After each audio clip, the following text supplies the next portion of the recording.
Assalamualaikum warahmatullahi wabarakatuh. Alhamdulillah alamin. Assalatu wassalamu ala asrofil anbiya'i wal mursalin Sayyidina wa maulana Muhammadin wa ala alihi washabihi ajma'in.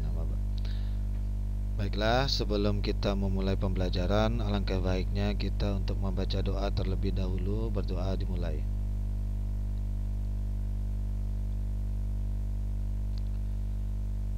Baiklah, langsung saja kita masuk ke mata pelajaran sejarah kebudayaan Islam kelas 5, materi Khalifah Umar bin Khattab. Pelajaran Umar bin Khattab adalah khalifah kedua yang berkuasa pada tahun 634 sampai 644. Dia juga digolongkan sebagai salah satu khulafaur rasyidin. Umar merupakan salah satu sahabat utama Nabi Muhammad dan juga merupakan ayah dari Hafsah, istri Nabi Muhammad. Dalam sudut pandang Sunni, Umar termasuk salah satu pemimpin yang hebat dan suri tauladan dalam masalah keislaman. Dan beberapa hadis menyebutkan dirinya sebagai sahabat Nabi yang paling utama setelah Abu Bakar. Umar memiliki julukan yang diberikan oleh Nabi Muhammad, yaitu Al-Faruq, yang berarti orang yang bisa memisahkan antara kebenaran dan kebatilan.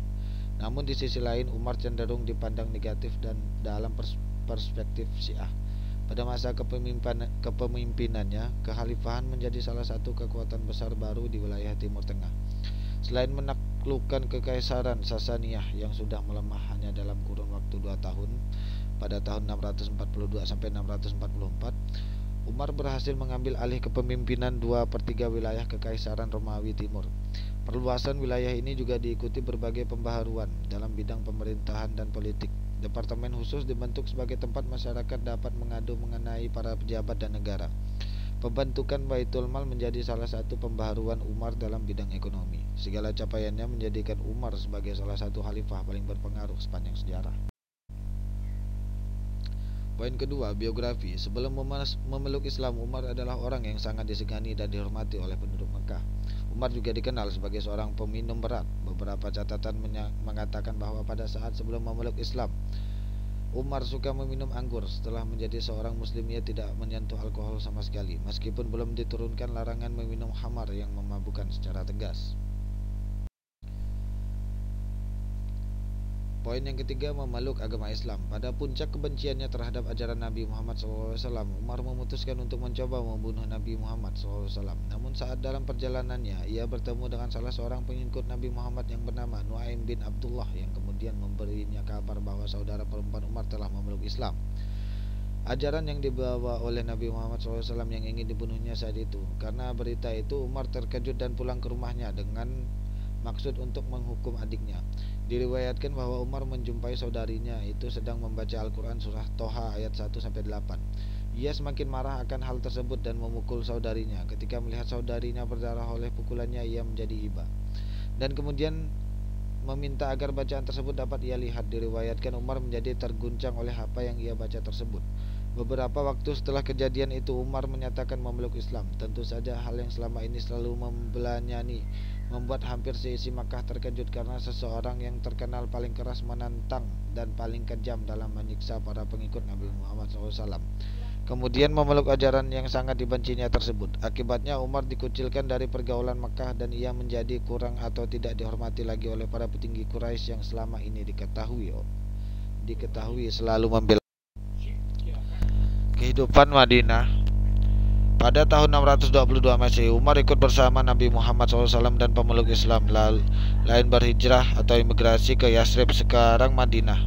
Ia juga terlibat pada perang Badar, Uhud, Khaybar, serta penyerangan ke Syria.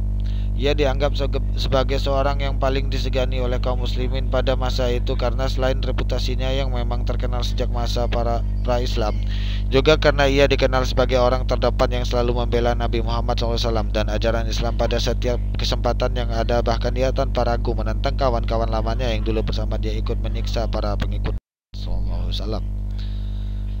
Umar bin Khattab wafat. Umar bin Khattab dibunuh oleh Abu Lukluk atau Fairuz, seorang budak yang fanatik pada saat ia akan memimpin sholat subuh. Fairuz adalah orang Persia yang masuk Islam setelah Persia ditaklukkan Umar. Pembunuhan ini konon dilatar belakangi dendam pribadi Abu Lukluk terhadap Umar.